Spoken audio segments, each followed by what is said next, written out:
On stay evening. My husband couldn't be with me due to an emergency surgery. Understanding his demanding work as a lead surgeon, I went alone to the fork he had booked in advance. No sooner had I sat down than the restaurant manager enthusiastically approached. Mrs. Marcus, Dr. Marcus specifically mentioned yesterday that you particularly enjoy our new lobster pasta, and it's been prepared for you since this morning. I instinctively clutched the menu, smiling as I shook my head. Oh really? But I have a shellfish allergy. He should know that best. The manager's smile froze. My apologies. Well, remove it immediately. Suppressing the doubt in my heart, I called my husband. Did you come to the fork yesterday? On the other end of the line, Marcus's voice was heavy with post-surgery fatigue. I was with the department head yesterday. His daughter loves lobster pasta, so I just casually mentioned it. His tone was gentle and apologetic. The manager probably misunderstood. Honey, don't overthink it. His explanation was flawless, yet the unease in my heart grew wild like weeds. My hand, holding the phone, trembled. All right, I understand. Get some good rest. I hung up, initially wanting to drive to St. Jude's Medical Center to find him, but then remembered he was still saving lives in the operating room, and felt I was being too petty. Marcus had always been good to me. We were a model couple in everyone's eyes. I should trust him. Tired, I decided to go home first. I sent him a text message. Back home, the scent of the coffee Marcus had brewed that morning still lingered in the living room. I walked into his home office, my gaze falling on the private tablet on his desk. On an impulse, I typed in my birthday. It unlocked.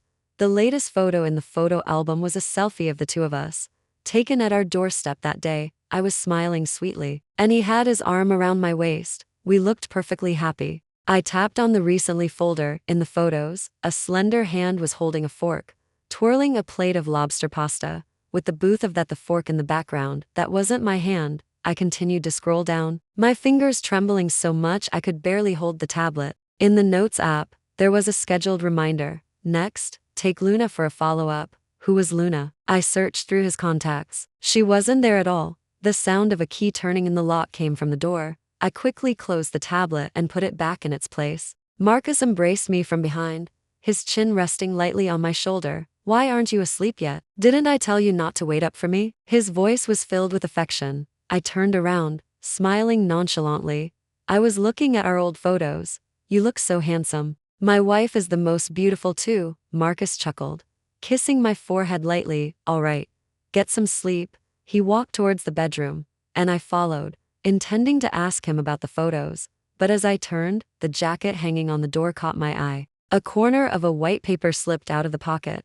I walked over and discreetly pulled out the paper.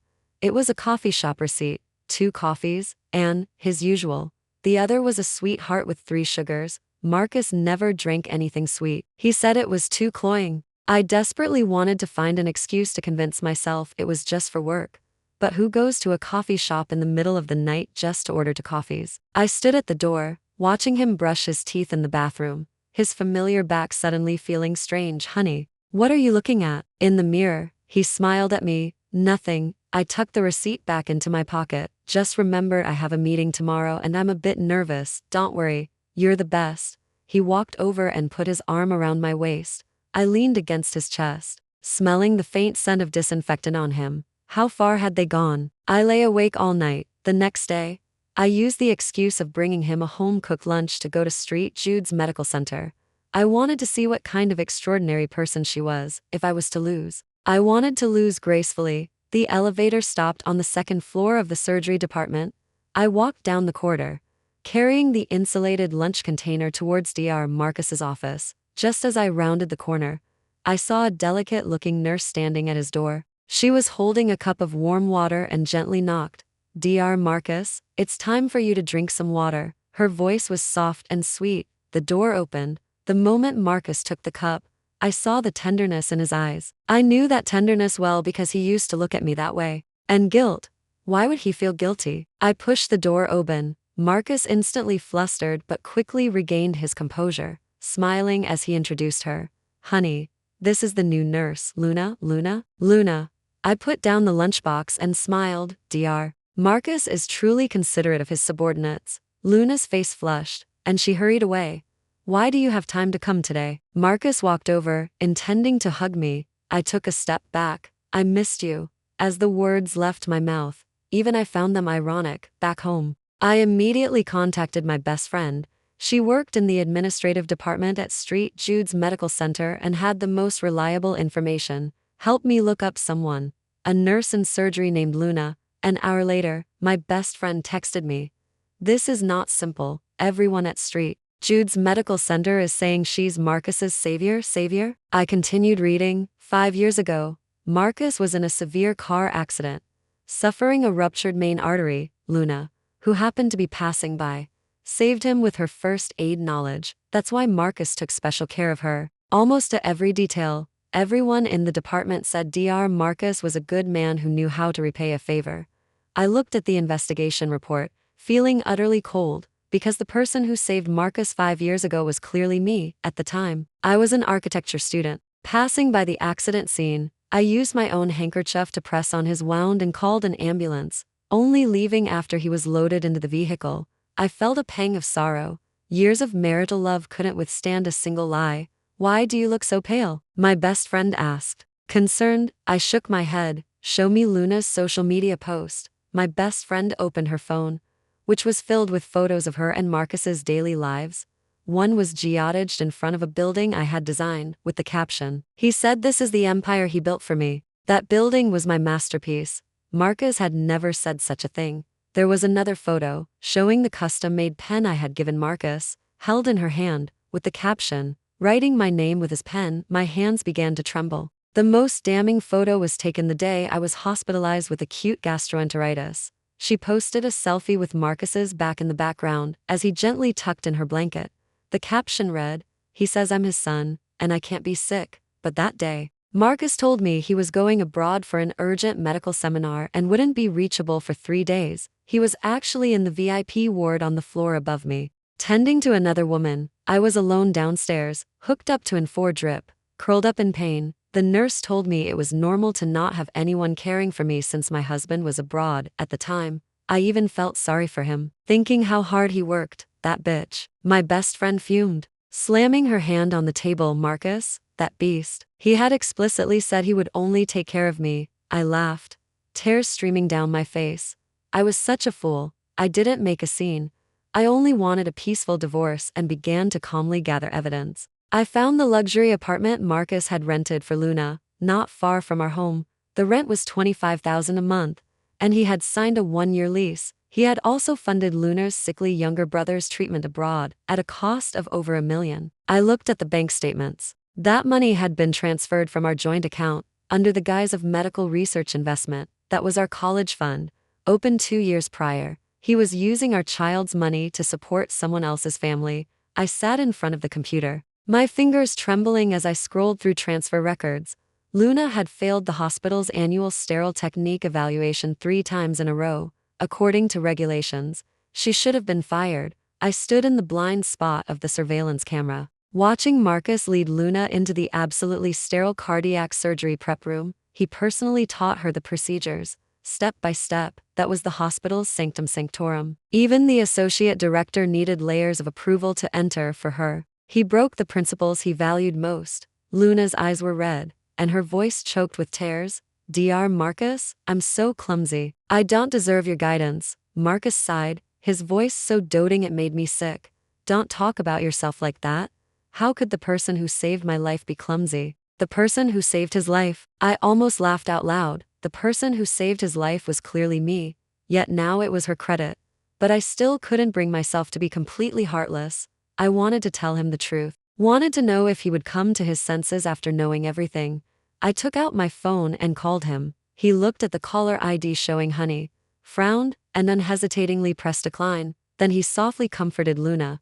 "It's nothing, keep practicing." I called again, this time. He turned his phone off directly. Luna looked up, a flicker of triumph in her eyes. "Dr. Marcus, could it be something urgent?" "No." Marcus shook his head. "If it's someone important, I'll answer." Someone important, so I was no longer important. I leaned against the wall, feeling the whole world spin for her. He had abandoned his professional ethics and completely abandoned me, but I was still deluding myself. I turned and walked away. Behind me, I heard Luna's sweet, delicate voice. "Dr. Marcus, you're so good to me." Anne's gentle reply. "It's only right." I walked out of St. Jude's Medical Center, the sunlight blinding. My phone rang. It was a text from Marcus. Was in a meeting, phone was on silent. Is everything okay? I looked at this blatant lie and finally gave up hope completely. My father suffered a sudden heart attack and was rushed to St. Jude's Medical Center, where Marcus worked. I rushed frantically into the emergency department. Marcus. Where is Marcus? A nurse pointed toward the operating room. I stumbled over and saw Marcus scrubbing his hands. Marcus. I grabbed his arm. It's my dad. You have to operate personally, please. He gripped my hand, his gaze firmer than ever. Grace, don't worry. I'm here. In that moment, he was still the man who would fight for me. The surgery lasted 2 hours. I paced back and forth in the corridor, my palms sweating. Suddenly, a nurse rushed out of another operating room in a panic. Bad news. Nurse made an error and was cut by an instrument. She's hemorrhaging badly. My heart sank. St. Jude's Medical Center's blood bank is low. She has Rh negative blood and urgently needs a blood transfusion now. The nurse's gaze fell on me, her eyes full of pleading. Mrs. Marcus, you also have Rh negative blood. Could you possibly? I was completely cold. Marcus emerged from the operating room, covered in blood. He looked at me, his eyes filled with struggle. Grace. Luna was wheeled out, her face as pale as paper. She weakly tugged at Marcus's scrub shirt. Dr. Marcus, I'm so scared. Am I going to die? Marcus immediately knelt down, gently holding her hand. No, you won't. I won't let anything happen to you. They were so wrapped up in each other, they completely ignored me. Marcus, I said, enunciating each word. My dad is still inside. He closed his eyes, his voice so hoarse it was almost inaudible. Grace, please, she saved my life. I can't just let her die. She's my savior. I can't abandon her. Your father won't die. But Luna is hemorrhaging badly right now. Grace, you can't be so heartless. The medical staff around us stared at me, their eyes full of accusation. Mrs. Marcus, nurses always so kind to everyone. You can't let her die without helping. Exactly. It's just a little blood. It won't kill you. You're being so cold-blooded. How can you just watch a young girl die? Marcus suddenly stood up and roared at me. Are you going to save her or not? If she dies, I'll never forgive myself. Grace, I've never asked anything of you. This time, I'm begging you, save her. The red light on the operating room was still on, where my father's life hung in the balance, and my husband was on his knees, begging me for another woman. I looked at Marcus's bloodshot eyes, Luna's pale face, and the condemning gazes around me. It turned out that in his heart, he could sacrifice my father's life for her. Fine, I'll save her. Marcus instantly breathed a sigh of relief, gratitude flashing in his eyes. But I wasn't finished. But after I save her, we're getting a divorce. I pulled out the divorce papers I had kept in my bag. Marcus froze, staring at the pages for a long time before suddenly roaring. Grace, you're threatening me. When did you prepare all this? You've been plotting this all along. His eyes were bloodshot. When did you become such a petty and narrow-minded woman? Divorcing over a little blood? I watched him quietly, offering no explanation. Luna, however, started crying, large tears rolling down her face. Dr. Marcus, it's all my fault. I shouldn't have put you in such a difficult position. She clutched Marcus's scrub shirt, her voice trembling. Don't divorce because of me. I'd rather die than see you to separate because of me. Marcus was utterly distraught and immediately knelt down to comfort her. Luna, don't say that. This isn't your fault. He turned to look at me, his eyes filled with grim determination. All right, I'll sign. Grace, you're forcing my hand. I had 400 cc's of blood drawn and was so weak I couldn't stand steadily. Leaning against the cold wall, Marcus signed the papers and left without a backward glance. Staying by Luna's bedside without leaving her side, he sat in a chair, holding an insulated lunch container, carefully feeding her comforting soup. Drink slowly, be careful not to burn yourself. His voice was so tender it made me want to vomit. My best friend arrived and, seeing this scene, exploded. She pointed at Marcus's back and cursed him. Marcus, you bastard. Your wife just donated blood and is weak, yet you're here serving another woman. Marcus turned around, his face etched with fatigue and pain. You don't understand. I owe her a debt of gratitude for saving my life. He looked at me, without a trace of guilt. Grace, you have everything. But what about her? Luna is still in the VIP ward. I need to take care of her.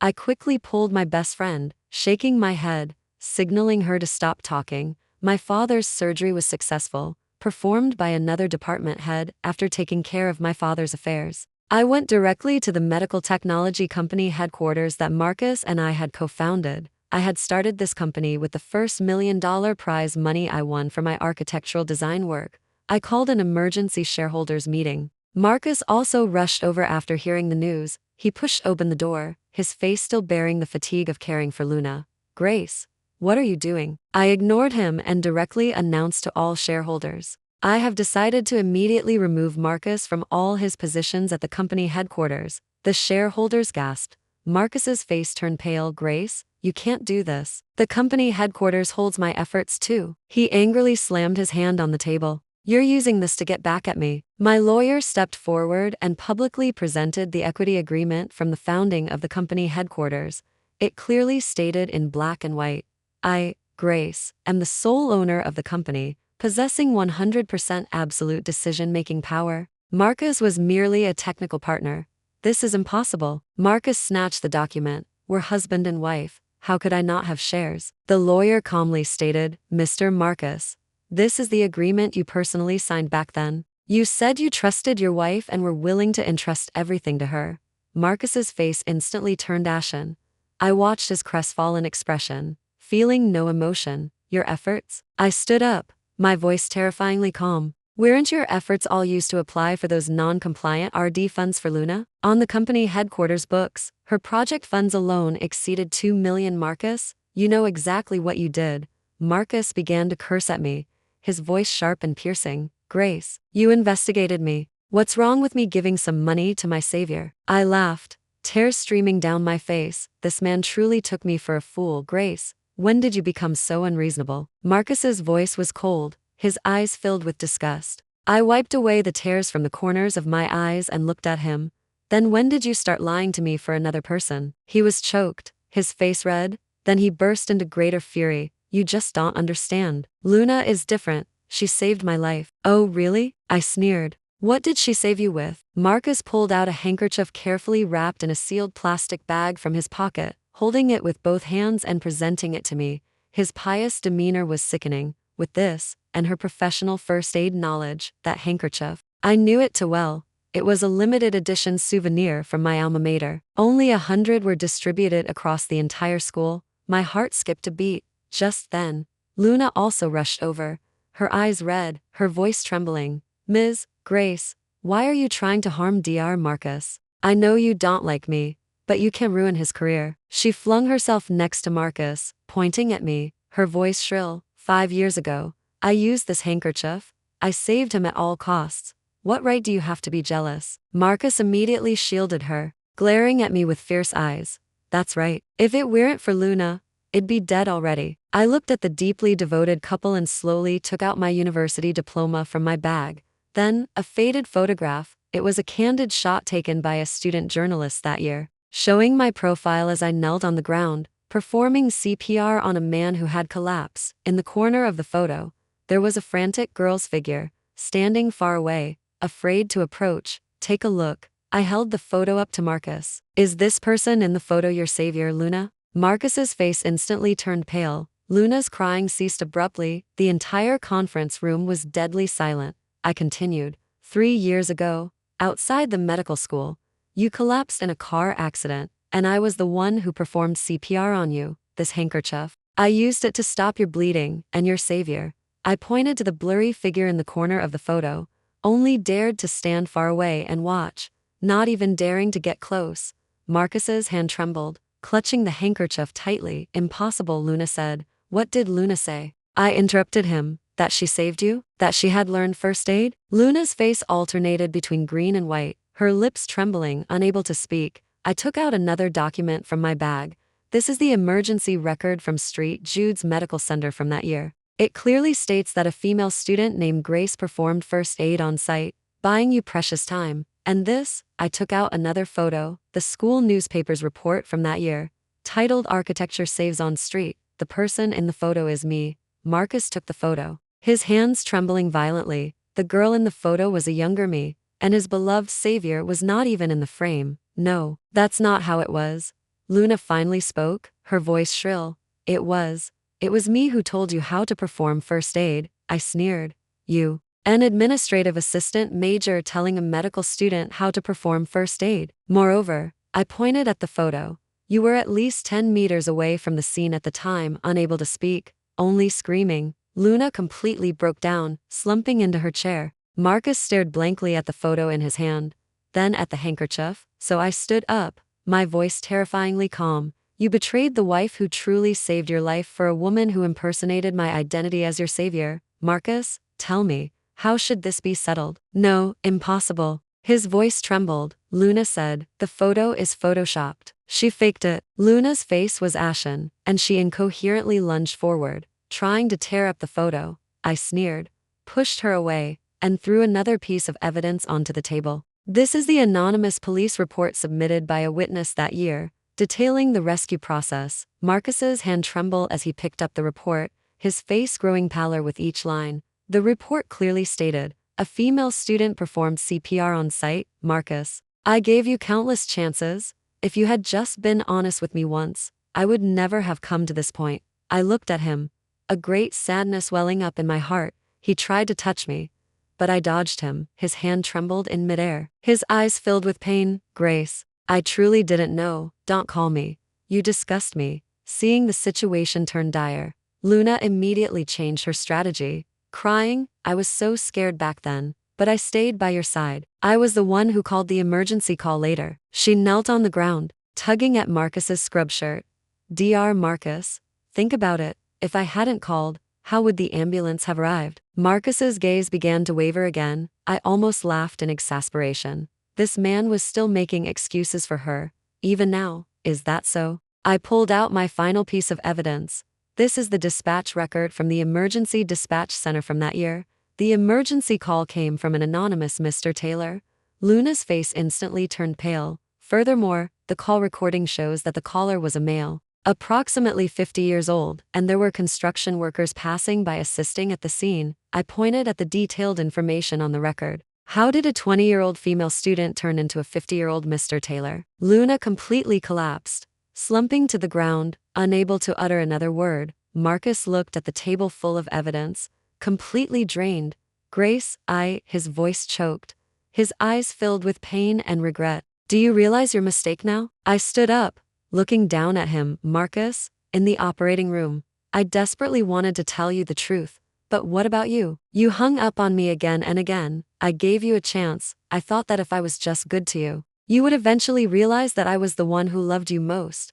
I picked up the evidence from the table.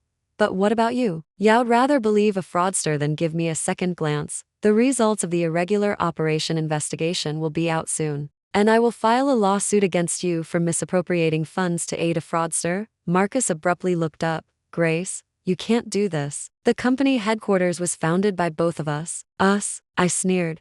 Have you forgotten? I'm the sole owner, and the shares are mine too. You're just a nominal chief officer. Luna cried hysterically on the floor. Dr. Marcus, I truly love you. I just want to be with you. Love? I looked at her.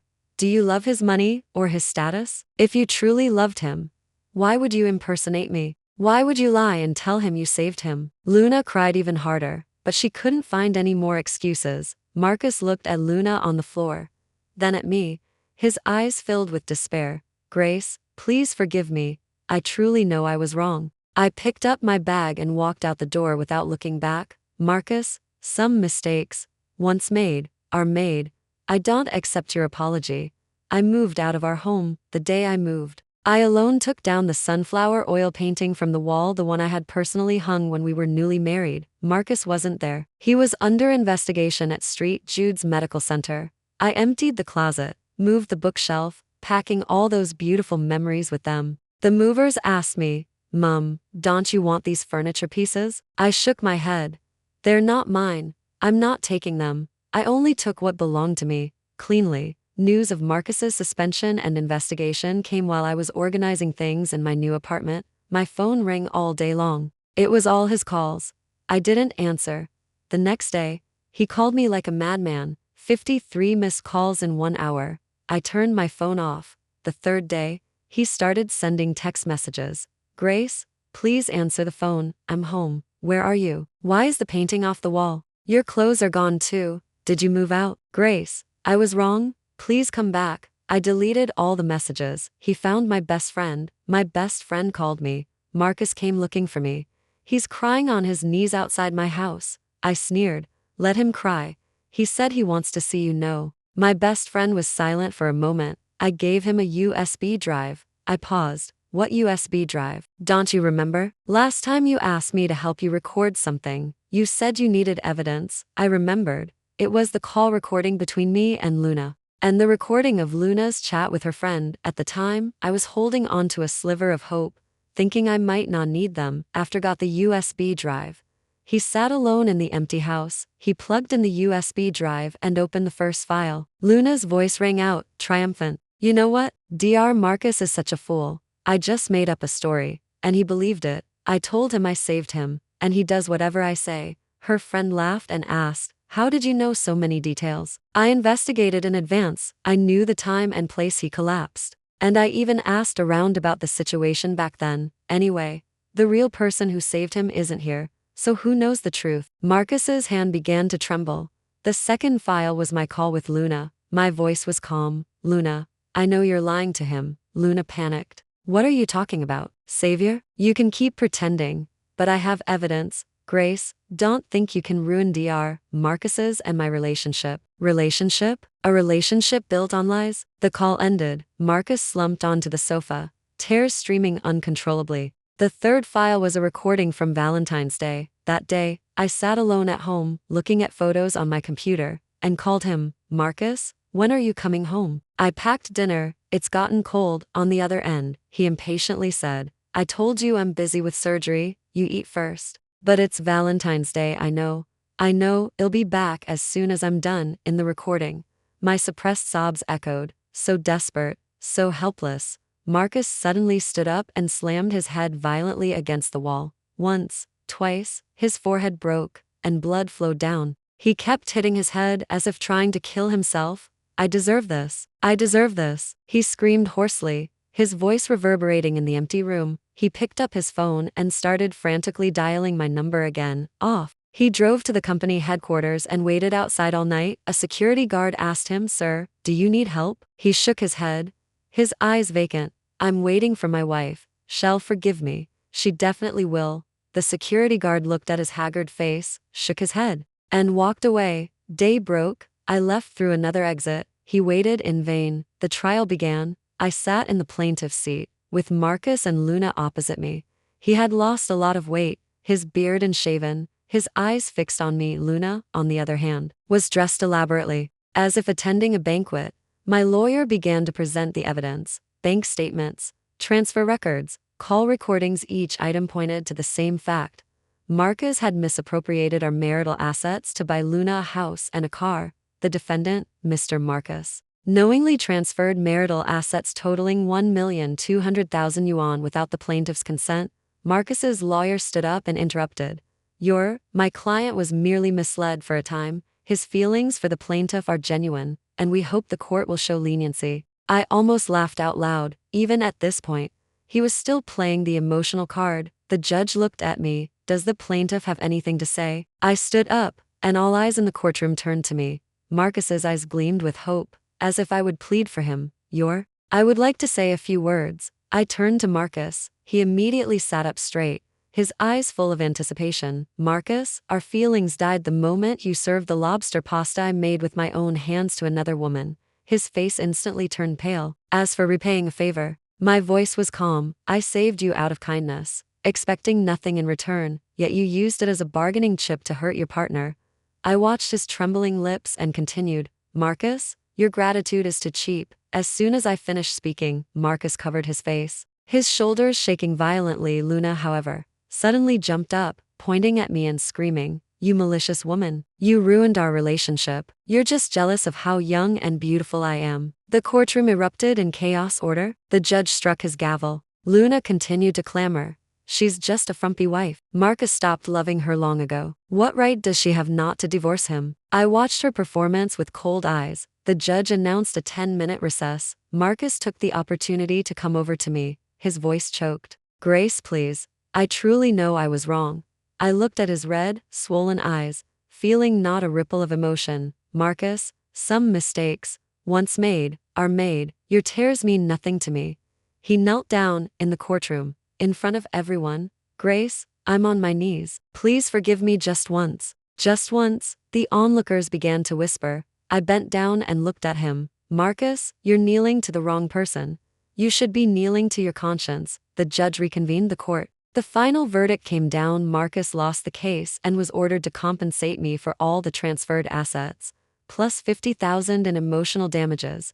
Luna was to be dealt with separately on fraud charges, as the bailiffs put handcuffs on her. She was still cursing me. Grace, rot in hell, you ruined my life. I packed my things, preparing to leave. Marcus chased after me, his voice desperate. Grace, is this really how we end? I didn't look back, Marcus. We ended a long time ago, the moment you chose her. It was over. I walked out of the courthouse, the sunlight blinding. I narrowed my eyes as my best friend handed me a bouquet of sunflowers. Congratulations, sweetie, on officially saying goodbye to the past. I took the bouquet, a smile playing on my lips. Yes, my future is just beginning. I heard footsteps behind me. I turned around and saw Marcus being escorted out by two bailiffs. He saw my best friend and me standing together and stopped dead in his tracks. The last flicker of light died in his eyes, replaced by a dead, hollow gaze. Grace, he struggled, trying to move towards me. Please, we can start over. The bailiffs pulled him back forcefully. Sir, please cooperate. I turned and walked away side by side with my best friend. Grace, you can't do this to me. I saved your life, he screamed hoarsely behind me. I didn't stop walking, and I didn't look back. That debt of gratitude had been entirely depleted the moment he chose Luna. A month later, I heard Marcus had his medical license permanently revoked by St. Jude's Medical Center. The scandal spread throughout the entire medical community, and no hospital dared to hire him. He sold off his last remaining assets to compensate me, disappearing from the medical world ever since. I heard he's now working as an orderly at a small clinic, mopping floors and emptying trash every day. The once golden boy had fallen to such depths. I felt no sympathy, only relief. A year later, the international center I designed was inaugurated with a ribbon-cutting ceremony. The audience was filled with industry leaders, and flashbulbs were constantly flashing. Thank you all for your trust in me, I said into the microphone. This medical center not only represents advancements in medical technology, but also everyone's right to a fresh start. Amidst the thunderous applause, I saw a world of boundless opportunities. That's all for today's story. Thank you for listening. This is my channel.